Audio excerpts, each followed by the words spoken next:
The Polaroid Now Plus Generation 3 instant camera in Coral. I'll be taking a look at this in detail. Polaroid did send me this camera, but they had no expectation of anything being produced, and obviously they have no say in the videos that I make. If you are somehow unfamiliar with instant cameras, you buy the film, and the film itself is the photo. It develops inside the camera, comes out in around 10 minutes or so, you'll have a decent photo out of it. The specific Now Plus Generation 3 takes Polaroid 600 film as well as I-type film. Polaroid did send me 2 packs of I-type film, which has 8 photos in each pack. Throughout the video, I'll show you some of my photo outing and a little bit of the indoor photography that I did with this camera and that film. Let's go over some of the specifications of the camera. As a polycarbonate resin lens, the aperture range is f11 to f64. There is a twin lens autofocusing system, so it does swap out a little lens inside there to get closer focus or at a distance. At those 2 ranges, the close-up is 0.4 meters to 1.3 meters, and then the other one is 1 meter to infinity. The field of view is 41 degrees vertical, 40 degrees horizontal. Features of the camera, these are basically standard of a Polaroid these days. You got a large shutter button on the front. On the back, you've got the power button, a little indicator for how many frames you have, and then you have a flash button that you can toggle the flash on or off. There are also little connection points for the strap that is included. On the side, there is a little light as well as the USB-C port for charging. The light will indicate the charge state of the battery. The viewfinder is separate from the lens and where the film gets developed, so if you are up close to your subject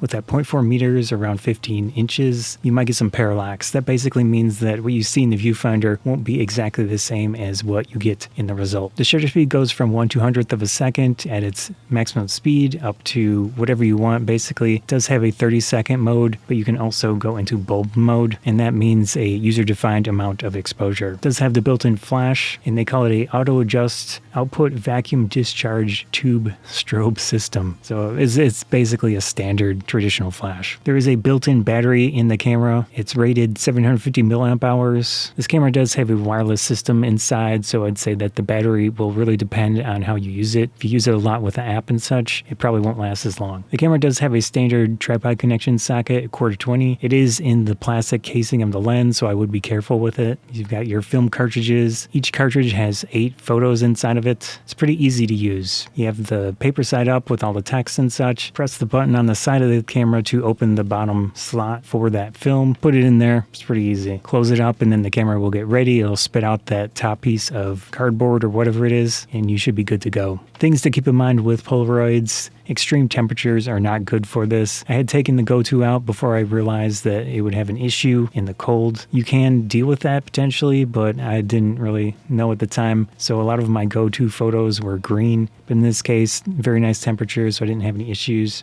Before I get to all of my own photos, I'm going to go over some of the ones that I had one of my family members find. Old Polaroids. This one's from 1965. It has some rabbits on it. It says Bun Puff and Babies. And then there's another one with a Christmas tree. That one's 1 year older. These are the roll type Polaroids. There was more of a process to deal with these compared to the Polaroids that we all know now. And I have 2 additional Polaroids of a house. These were probably in the 1980s is my guess. They don't have a date on them. But if you do Polaroid stuff, it's probably a good idea to write a date on the back or something so that you can remember in the future. These old ones look just fine. They actually, in some ways, look a little sharper than the ones that I took. I did take 3 photos indoors, 2 of a little Gudetama plushie and some Polaroid stuff. I have a go-to photo with that Gudetama plush, so you can get a little comparison of the different formats. And I also have a selfie indoors with flash. Turned out all right, and I can compare that with my go-to photo selfie. With all of the additional features through the app of this camera, it can be a very experimental option.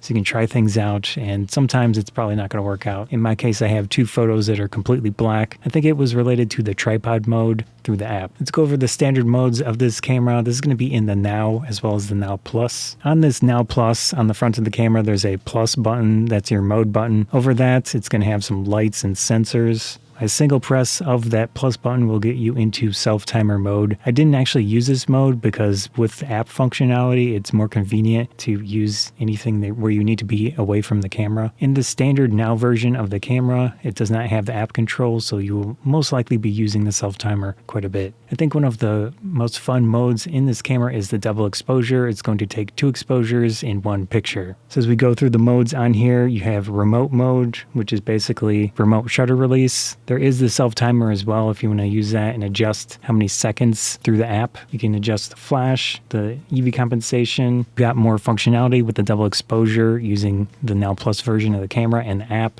For example, I did use the app with the dual exposure. I took a picture holding the camera, but then I put the camera on a tripod, and then I used the app to trigger it for that second exposure, and basically a selfie with an additional exposure in it. So that's super convenient with the app wireless connectivity. I did also do another dual exposure, one with a large clock with a bunch of flowers in it, and then a plant holder. There is a aperture mode in here. You can define the specific aperture from f11 to f64, and you can turn the flash on or off and also do EV compensation. There is a tripod mode on the camera. It does an estimation of exposure. You can adjust EV compensation. I think this is the mode that I had issues with the 2 dark frames, so I would be careful using this one. Just make sure that the exposure time is not fully all zeros, because I think I did that with at least 1 photo. There is a portrait mode as well that gives you an idea if the subject is too close or too far from the camera. And then of course you've also got the flash control and the EV compensation. There's a light painting mode that takes control of the light on your phone. You can use to do the painting. Pretty cool. So once you give it access, tapping on the screen will adjust the light. Obviously the coolest part of this app is the full manual control. You can adjust the focus, so you've got close up or the further distance. You've got full aperture control, shutter speed. It gives you a meter. You've got flash control, and you can auto eject the film if you want. So pretty much everything you want to do in the app.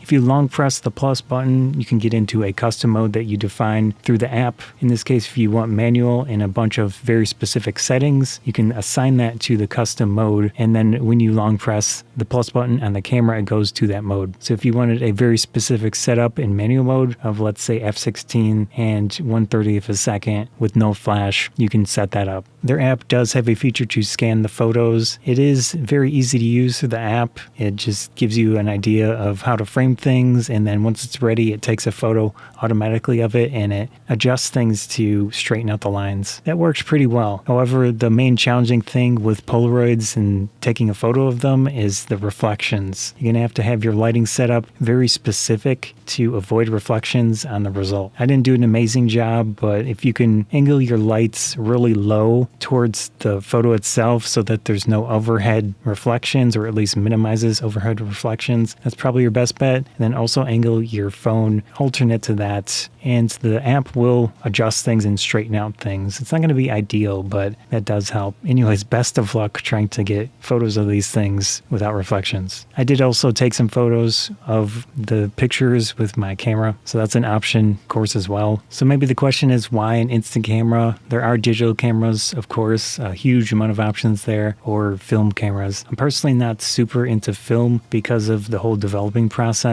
I don't want to do it myself. I have to find someone, and it's more and more challenging to do that and actually save the film itself in that process. I did find someone locally when I was doing a video on that, but it was kind of a hassle. So with these instant cameras, you still get that feeling of doing film, and with this specific camera, you can go full manual with it. Now, it's not as featured as SLR or something like that, but it's pretty fun and it's challenging. You still get that wait and see type of thing, but in this case, it's going to be 15 minutes at maximum just to see that final result. So I like that it's basically instant. Obviously, image quality is not great on this stuff. So if you are into the retro aesthetic, this is not going to be an option for you. But if you do like it, you like the convenience of the instant photos, yeah, it's super fun. It's enjoyable. I like the process of using this camera. Now, considering the Now Plus version has all of that functionality with the manual control and the other features, light painting or whatever else, it's really cool.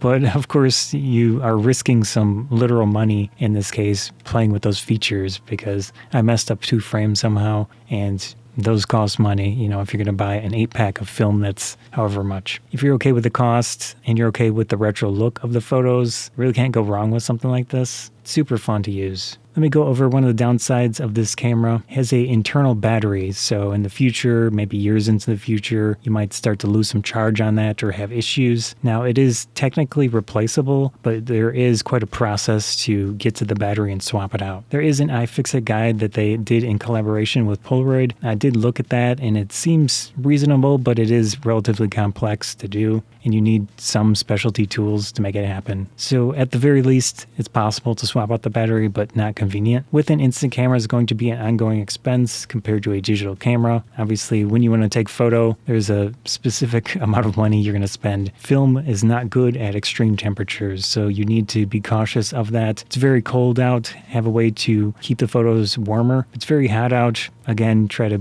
shield the photos from that heat. I learned that with the Go-To photos.